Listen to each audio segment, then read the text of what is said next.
কি রে, কই যাস? বাজারে যাই, মাথায় ডিম আছে, বিক্রি করুম।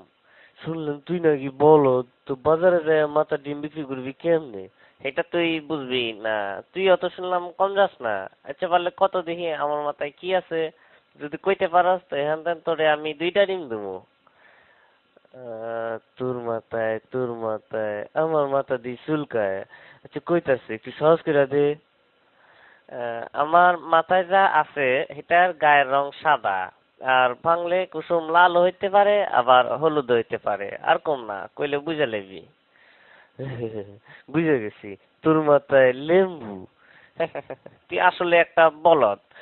হয় নাই, আমার মাথায় ডিম। ইসিরে, এটা আমি সন্দেহ করছিলাম।